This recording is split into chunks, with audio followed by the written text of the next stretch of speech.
everybody. Happy Tuesday. I don't know why Tuesday's a special day. It really isn't. Just day I happen to be streaming on. Let me adjust my microphone. Oh, hold on.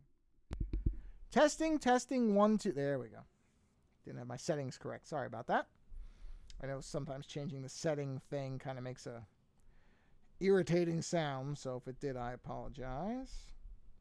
I'm just waiting the requisite 5 minutes, since I have now tweeted and Discorded and all the rest of it.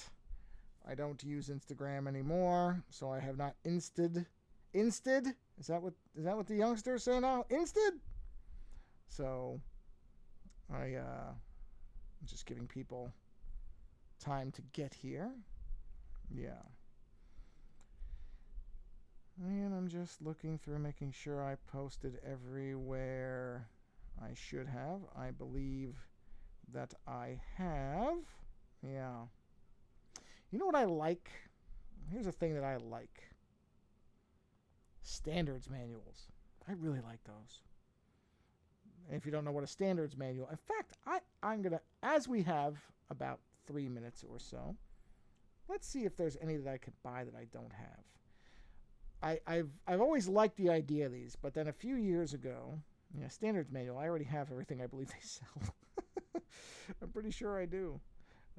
So there's a website called standardsmanual.com, which sells standards manuals. And these are books that are kind of guidance for...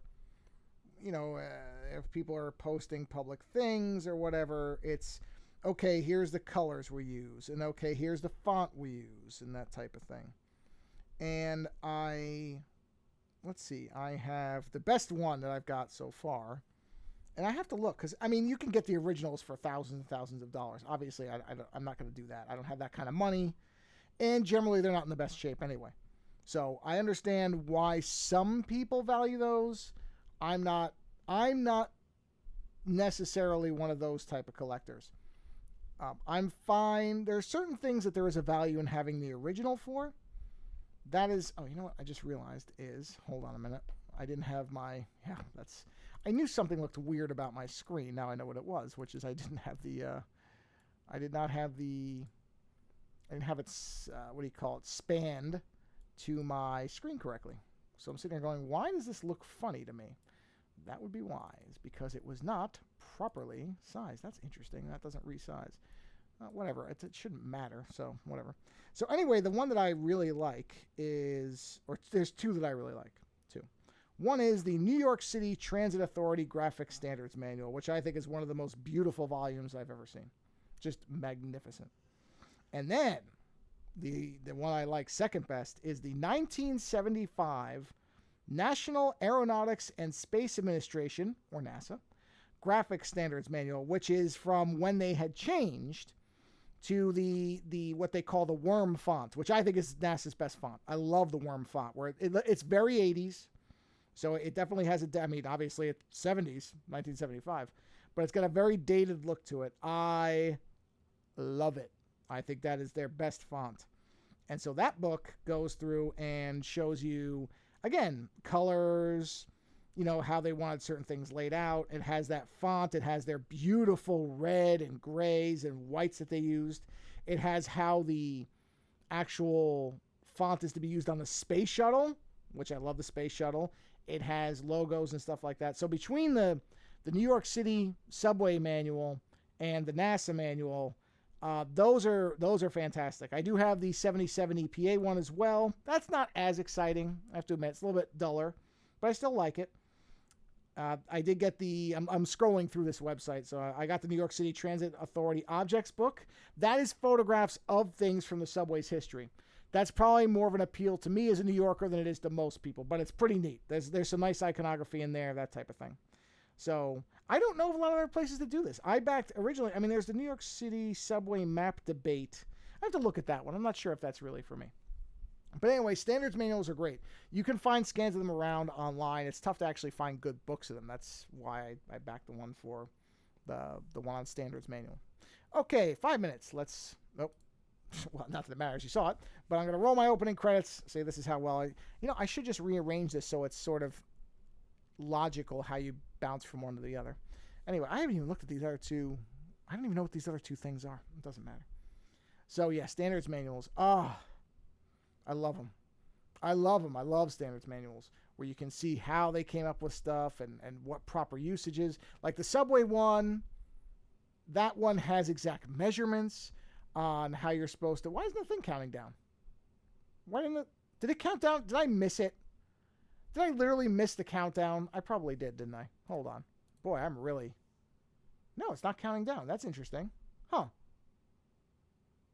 Okay, well, that's not my fault then. Screw it. Let's go to it. I mean, it has to have been 45 seconds, right? So whatever.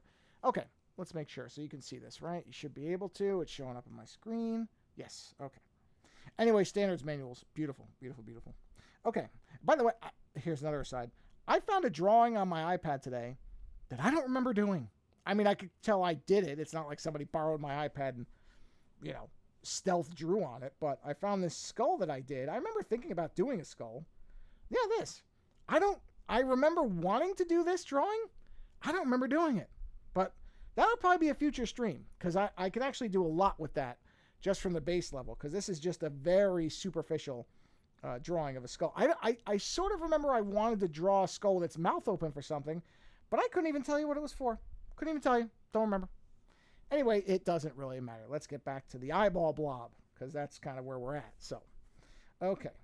So we did a little, we're going to do some color stuff in here. Real simple color stuff because this is me and I'm not a deep color person. But we're going to figure out some color for the actual flesh bags of the eyeballs.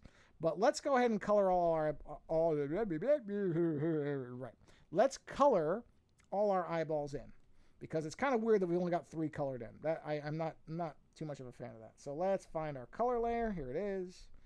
And let's see. Let's go ahead and pick an ink layer or an ink pen. And we'll go ahead and lay some color in here. Yeah, standards manuals are great. I really, really like standards manuals.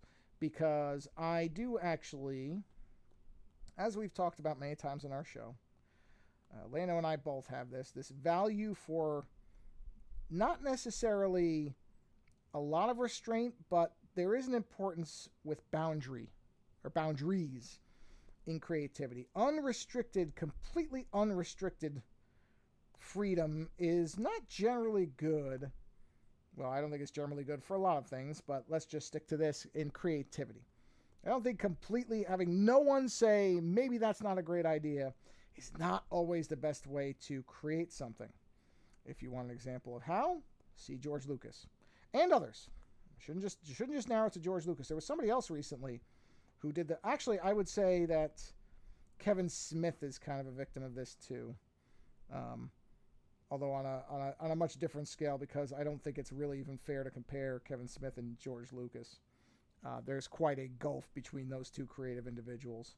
But it's the same idea that when there's nobody to say, hey, maybe you don't want to do another movie where it's just fart jokes the whole time and using the same kind of characters, saying the same things. Yeah. Although, Kevin Smith is an interesting individual to delve into in terms of his creative output because I don't know that he's ever been fairly served by the chances that he's had, or opportunities, I shouldn't say chances, the opportunities he's had outside of his own stuff, his, what is it called, the Askewniverse, the Jay and Silent Bob stuff. When he's done things outside of there, it's generally not been well received, but I would be interested in why that is. I don't think that now that I think about it, though, he has talked openly about not being a good director and has done so in a way that makes you wonder if he really cares. If he doesn't care, then I have no sympathy for him. If he's... In which case, and that's not even necessarily a criticism, it really isn't. Look, if you can do something that you enjoy, if I had the opportunity to just make movies with my friends all the time and get paid for it, yeah, I'd probably do that too. I mean, I'm not gonna sit here and tell you I wouldn't, but I don't know. I would hope that I'd want to get a little better at what I was doing.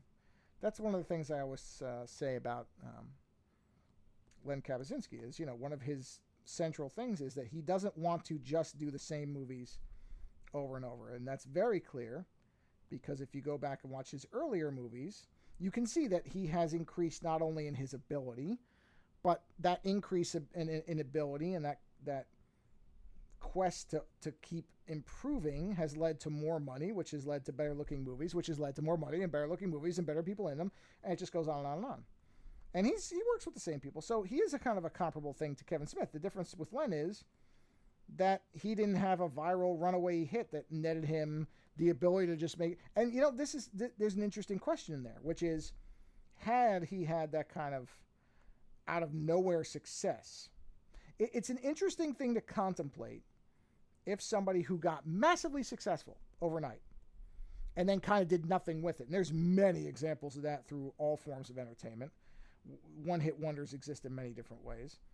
Although you can't really say Kevin Smith is a one-hit wonder because Mallrats, I believe, critically didn't do well but made money. And then Dogma did... Chasing Amy, I think, was... Chasing Amy has a Criterion edition, which is really weird to me. I that feels like a let's just do something pop culture-y thing. I don't know why that movie would deserve a Criterion edition. I don't know. Maybe I'm missing something.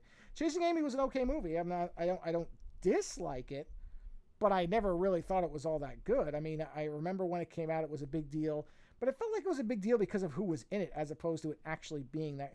And I guess because some of the stuff that was being covered was edgy for the time. Maybe you had a. I don't know. I don't know why Chasing Amy caught fire. I really don't, because I don't think it is that good of a movie. It's not terrible, but it's certainly not a movie I would ever put into a Criterion edition. It's kind of strange that movie is there. That is, I have to admit, funny moments, certainly by no means Kevin Smith's worst movie, and not even in the bottom. Well, let me think about this. Probably not even in the bottom 5, as far as and obviously it's a bit of a. It's a bit of a weighted list when you put stuff like Cop Out and Tusk in there, which, I watched Tusk and I went, okay, I kind of see what he's going for here. And I didn't think it was necessarily, I have more sympathy for that movie than I think the most do, because I feel like I can kind of see where he was going. And, I will give leeway when I can kind of understand when somebody's when their aspirations, when your aspirations outreach your talent, I have a little more sympathy, because and this is what I mean about it's sort of a shame that, and you wonder about if Kevin Smith had not had that success. Let's say he'd had moderate success. Let's say Clerks had come out and it had made enough money for him to pay off his credit cards and a little on top, but it hadn't been kind of a, pop culture thing, but it made enough money that Miramax or whoever said, well, okay, you know what, for your next one, we'll give you twice what you had before, and let's see how that does. And then that was, let's say Mallrats, because I just assumed it would be the same ideas. I don't think ideas change. I think approach changes and other things change. So if it had been a gradual escalation, as opposed to phenomenal, indie darling super hit, and again, pop culture. I mean, I remember watching Clerks every weekend for 6 months because it was such a neat, different thing. And part of it was because I knew that Kevin Smith was not necessarily a local guy because he was from Jersey and I was from New York, but still, tri-state area. There's a tri-state thing. So it's, there was a localish element to it. So it was kind of like, whoa, this guy, he just went and he made this movie with friends of his at a place that he had access to, and look what it did. And so there, and it is funny. I do think Clerks is funny. It's juvenile, but it's funny. I mean, it is. It does in many ways hold up even now. Although I do think there is, and I did a short show on this, I think. Pretty sure I did a short show on it where I said a lot of Clerks' power is a you had to be there moment. There was a zeitgeist thing to that where you were part of what a lot of people were doing at the same time, which was watching this weird kind of gross out humor movie. This is pre-Apatow and Apatow, however you're supposed to pronounce his last name, stuff, where he was doing, juvenile humor. And so there was an element of kind of being with it to see that movie that gets lost now because, you know, it's a known quantity. So that particular aspect of, you know, we're in on something that nobody else is.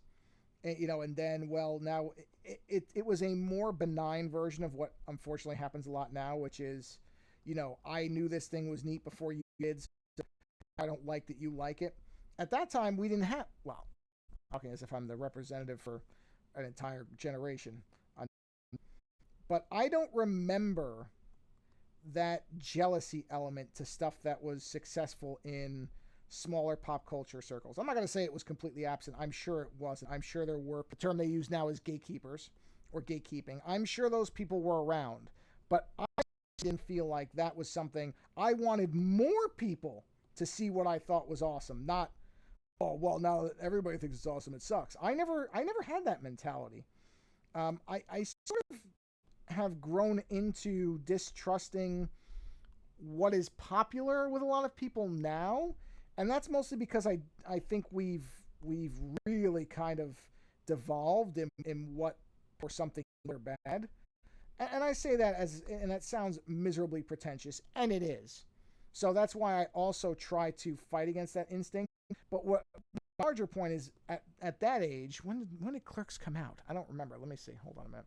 Is Clerks 92 or 95? I don't remember. Hold on a minute. Let me see here. I will take a quick minute to look up Clerks and see what year it's from. So I apologize, but it does factor into my rant for this evening. 1994. So in 94, okay, I have to do math here. In 94, I would have been 16. So at 16, I wanted more people to like the stuff I liked. Now, this was, of course, you know, this is before Marvel and that stuff. So the comics were not something that you were, you know, the cool kid. That was still a little ways away. So when you feel like nobody, you know, that you know about, there is some kind of turning point that happens between, man, this thing is great, and I want everybody to understand it. This, because I understand it's great, and I want them to know it. And everybody likes what I like now. Ruined. I never really had that when I was younger, and I if anything, I'm sort of delighted when people like the quirky, weird stuff that I like, because I remember before that kind of thing was everywhere. There wasn't really, the geek culture did not exist, or nerd culture, whatever you want to use for it. That was not around when I was younger. You didn't really go around telling everybody you read comic books. You kind of, you know, you acknowledged it with people you knew read them, but it's not like you went around broadcasting that you read comics. That was kind of an invitation to have people laugh at you and or get beat up. It's a very different world now. But that's what I mean about there wasn't a protectionism around pop culture stuff. I never didn't want people to know that I liked something and hope that they liked it too. Because I was, you know, I certainly wasn't a popular kid in school or anything like that. Not when I was younger. Not till probably, and I'm not going to ever say I was popular. That would be a gross distortion. But the fact that I could draw made high school easier for me. But even then, you know, it was kind of, there still weren't a lot of people who liked comics. It was a small group of people. They didn't tend to sit with the pretty people, you know. And so I kind of floated between different groups of people. It was a weird thing, and I think I really can't attribute it to anything other than the fact that I was able to draw. Outside of that, you know, I have no way to. I apologize. I'm getting a message, so I'm just making sure it's nothing important. Yeah. But I don't know what else I would attribute that to, because, like I said, I was not, you know, I wasn't particularly smart, so the smart people weren't, you know, particularly fond of me or anything like that. Like I wasn't smart enough to be in with the people that you knew were going to have no problems in college. I was not in that. No, I was not in that group. I was friends with enough normal people. I don't know what our term to use, or kind of the middle classes of high school, that I wasn't really so much in with the real hard. I mean, I can't play chess. I admire the game, but I can't play it. So I was automatically sort of out with the nerdiest of the nerd people. So I wasn't really there either, even though I liked comics and all that stuff. Wasn't there. Obviously, I've never had athletic ability. So the idea of hanging out with any of the more athletic people, or the jocks, if you want to use that term, whatever term you want, that was not an avenue that was open to me. So high school was a strange thing, because I kind of had a little of everything that most people go through. Because generally what high school was for a lot of people that I knew was they were either in with the in crowd, or they were part of like the angry outcast groups, take your pick, punks, goths, whatevers. Emo didn't really exist when I was in high school, not the way you understand it today. That those people would have, there were goth and emo were kind of blended. And maybe they always are. See, I don't know enough. I wasn't in the scene enough to know. So it always felt to me like goth and emo are separate things now. Maybe they're not. What do I know about anything? Nothing. But I was always kind of just in this weird in-between space. So, it was high school was very odd for me. Because depending on the day, quite literally, depending on the day and what was going on that day, I could be part of any group. And it was a strange... At the time, I didn't think anything odd about it, except that I didn't think there were a lot of other people like me. There were a couple other people who could draw in high school. And they were sort of like me. So it felt like there was just an extra small group of people.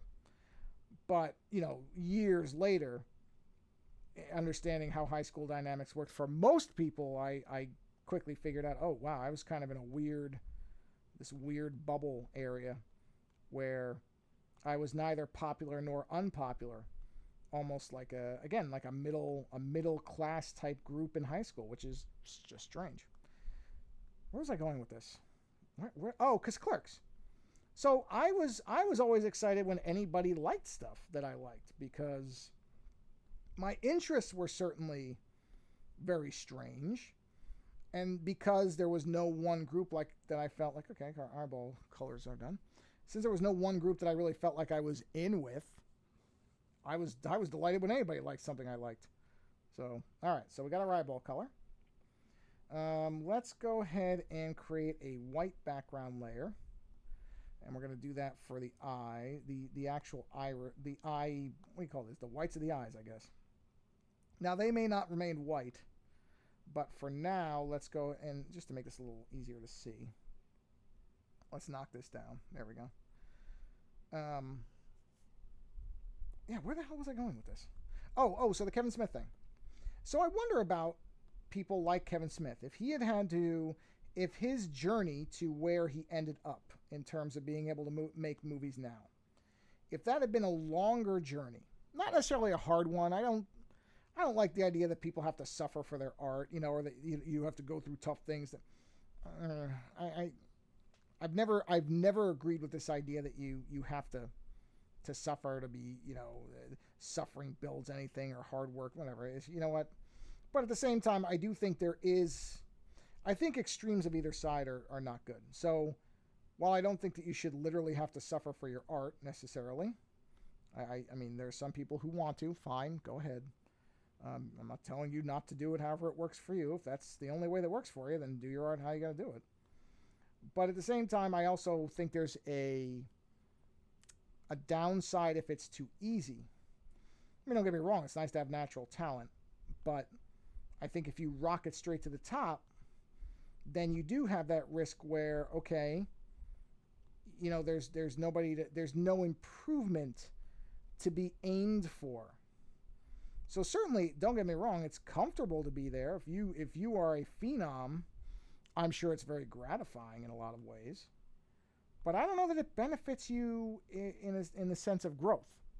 I don't know that it benefits you to not have to, not struggle's the wrong word for it, but to put an effort in, to do something towards that. Because I think that if it takes a little bit of time, then there's a good chance that part of that time will be spent on improving the craft. So I would be curious if Kevin Smith. I mean, there's no way to know. I don't have access to alternate timelines, but I wonder if that early success was in fact not the best thing for his future. I mean, don't get me wrong. I don't think he's poor by any stretch. He's doing what he wants to do, but I wonder where he might have been had it taken a little longer and a little bit more work, or a little bit more polishing on the actual. If he'd been forced, or if it had been beneficial to him. Again, I don't like the coercion stuff. I don't want to make it like it's somebody's got a crowbar to your skull. If he had felt the drive, there we go, felt the drive to make up for his directorial deficiencies, and then seen that as a path to success, would that not have been better for him? Now, maybe not. Maybe he would have simply never made more movies. Maybe he would have made 2 or 3 movies, faded in obscurity, and we'd never know his name. I am unable to predict the future, I'm sad to say. Otherwise, I'd be down at the track. But I wonder about it. I do wonder about these things. When you read about some of these monstrous people, who are often rich people, and you look at, how they got there, there does seem to be a familiar pattern to people who have little appreciation for certain things and what they lacked in having to earn their wealth in some way. Again, I'm not advocating that anybody should be put through a grist mill or anything like that. I don't like the idea that people have to struggle. But I don't think it's the worst thing, to once in a while have to stretch a bit. Struggling versus stretching. Stretching good, struggling bad. Put it like that. Stretching versus struggling. Kind of like that. It's a nice little catchphrase for this episode. I don't even know how I got to the Kevin Smith thing. How did I get to the Kevin Smith thing? I really can't even remember how I got to this. Can't remember. I know there was some reason. Kevin Smith, Clerks, being younger.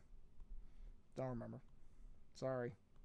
My brain is shot. I've never had a good memory. And I don't think at this point in my life, at what is likely the halfway point, it's going to get any better. I mean, I know there's exercises and stuff like that, but honestly, I don't know. Maybe it would be worth trying to do memory exercises. I know it's important. I mean, I probably am. I'm probably staring down the barrel of either cancer or Alzheimer's, almost certainly.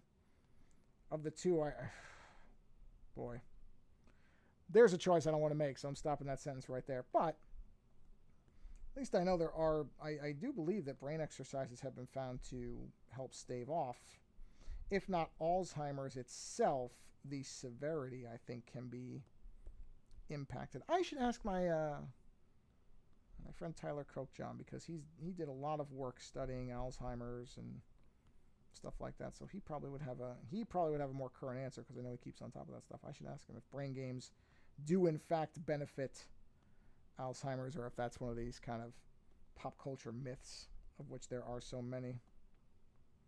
But I can't imagine it would hurt. I can't imagine it actually doing. Would those be considered mimetic? No, they wouldn't. Would they? I don't think that exercising the brain could hurt. Before I use a word in its wrong context. Mimetic is a neat word. I like mimetic. But I don't think I'm using it right. I think mimetic might be related to the brain, but not actually a brain word, or, pertaining to of the brain. But whatever mental exercises. Mental gymnastics. There we go. No, you can't really combine those words. Mental gymnastics. Mentastics? Mentastics. That sounds like, well, mentat is from Dune. Mentastics doesn't sound right. That sounds like it might already be a word. It probably is already a word. Almost everything now already is a word of some kind, or perhaps a description for a bug. Mantis memantics. Memantics superioris, or something like that. But I would imagine doing stuff. I like crosswords. I'm not a math and science guy. Not really. Not in terms of being able to do equations. I like science. I hate math. I mean, you want to devise a torture. Pulling out fingernails is not it. Put me in front of a blackboard and tell me to solve a trigonometry equation for 7 hours, and I'll tell you anything you need to know faster than pain. Pain, I'll just pass out because I don't have a high pain tolerance. So what you'll end up doing is thinking you've got about an hour to do something to me, and you'll have about 5 minutes before I just slump in the chair. So, yeah, that's not going to work out for you. But you sit there and say, all right, what I need you to do is find the remainder and then provide what x and z are in the following equations. And I will start screaming and say, yeah, okay, here's the nuclear launch codes. Good luck incinerating Nevada or whatever you're doing. And that would be it. Yeah, not good at math. Admire science. Admire people who can do math. My wife is fantastic at math. I can't compute it, man. I can't do it. She does math, and I sit there and I'm like, yeah, how? I don't, she does accounting stuff, and I'm just, I have to make, oh, I just realized my thing went off. Hold on, I'll fix that.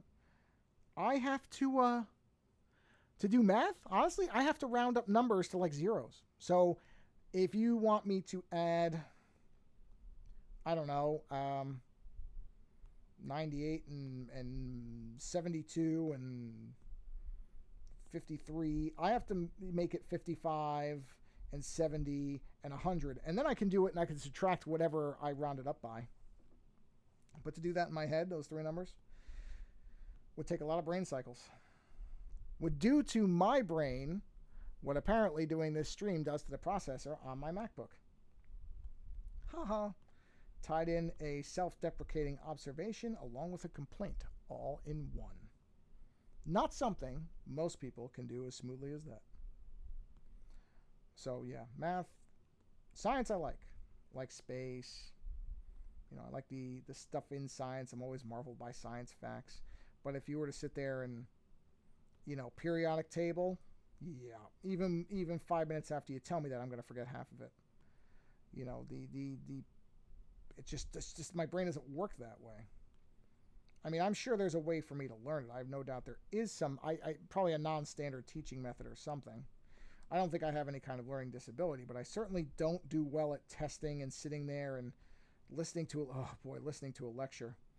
That's just thinking about listening to a lecture makes me want to fall asleep. Whereas, you get me into a discussion or something like that, then even if it's a concept I don't particularly care about, maybe that's a New York element where it's like, well, I'll sit there and I'll babble on and argue about things and debate things. That stuff I can do. But I can't sit there and listen to something. Not really. Not for long. It's got to be an ADHD thing, because I notice I do that. If I'm watching something, or if I get an article to read, I will just jump between articles constantly. I can't make it to the end of an article almost ever without having to jump to another window, or I'll think of something. So that's got to be ADHD or some aspect of it, right? I mean, that's what it sounds like from what I understand. I don't know. I'm saying I'm asking somebody watching a stream to diagnose me for something. I'm just saying it sounds like it.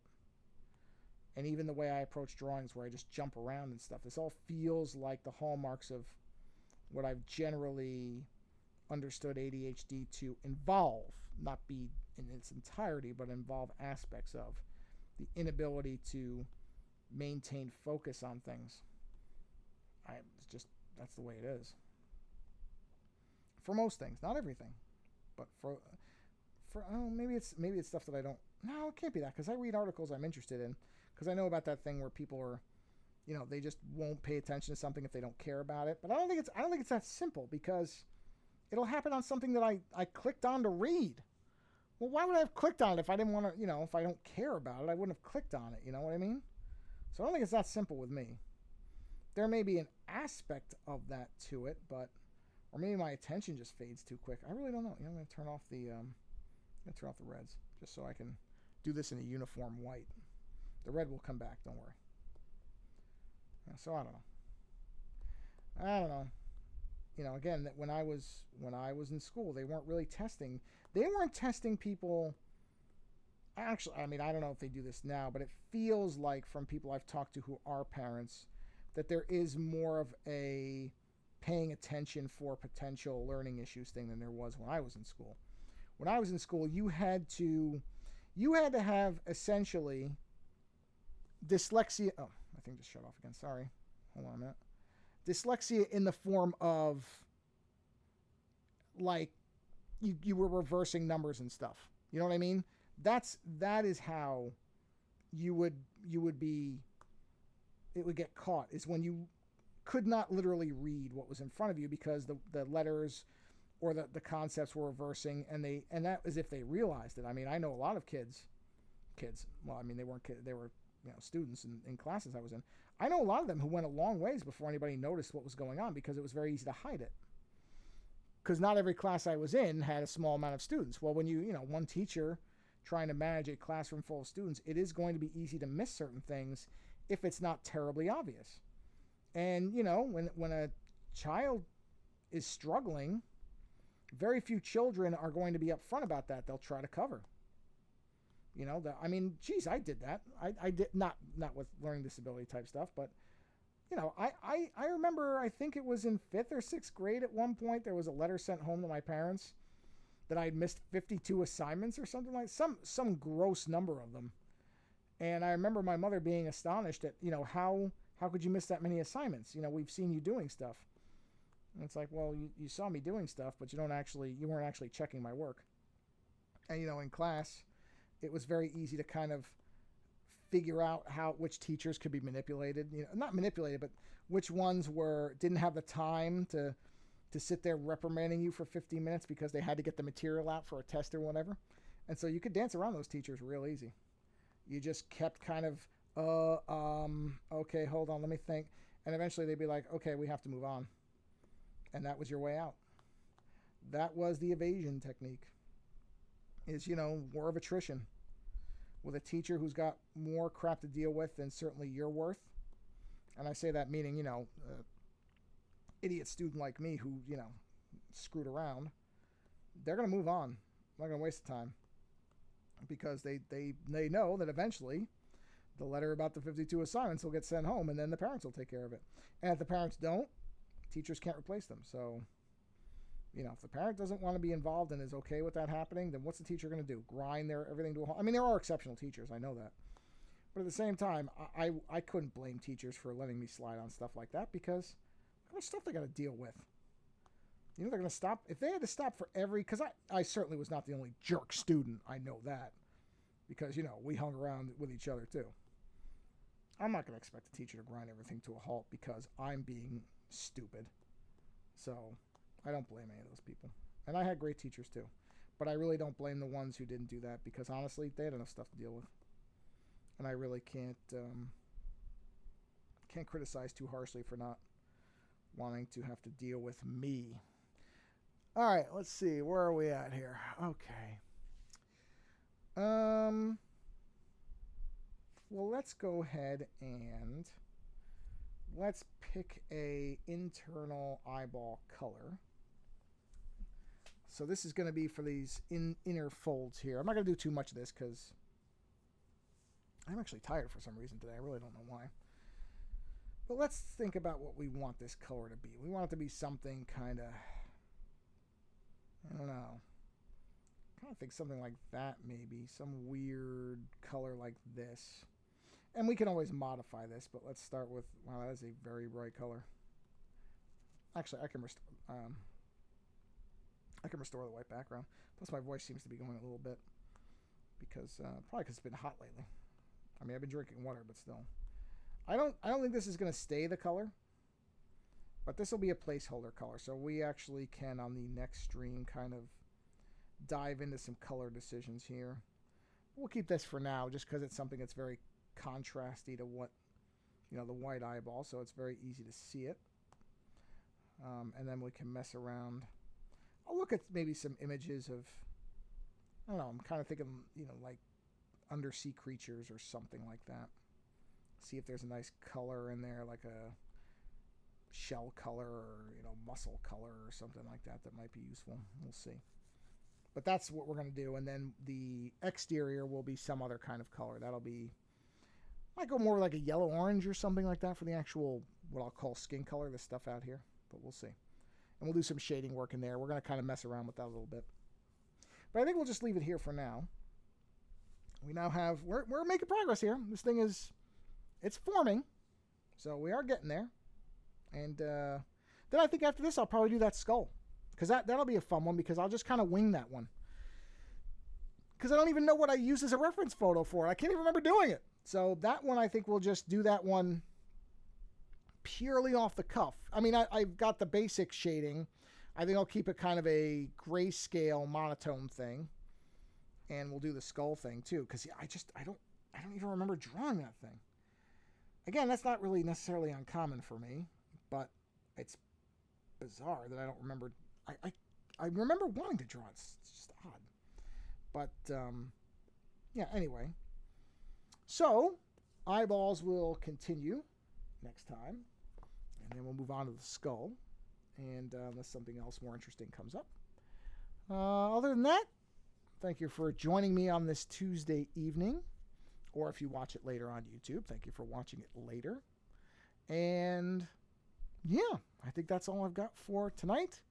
I believe I will do a stream on Thursday. Unless something comes up, but that is the plan. Otherwise, have a wonderful rest of your evening. Enjoy your Tuesday, morning, evening, afternoon, whatever it is, or Wednesday, or I doubt it's Monday, but perhaps you're a little bit ahead of Wednesday. Otherwise, have a wonderful rest of whatever it is for you. Take care.